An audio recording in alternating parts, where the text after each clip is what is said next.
কিছু পরিমার্জন ও পরিবর্তন এনে জাতীয় সংসদের নতুন সাইবার সুরক্ষা আইন পাশ করা হয়েছে।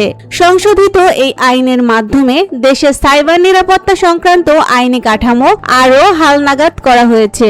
ডাক, টেলিযোগাযোগ ও তথ্য প্রযুক্তি মন্ত্রী প্রস্তাব করছি যে এই মহান সংসদে উত্থাপিত সাইবার সুরক্ষা সংশোধন বিল 2026-এর পরীক্ষামূলক 3 বৈঠক দিবসের মধ্যে সংসদের রিপোর্ট প্রদানের জন্য আইন, বিচার ও সংশোধন বিষয়ক মন্ত্রণালয় সম্পর্কিত স্থায়ী কমিটিতে প্রেরণ করা হোক।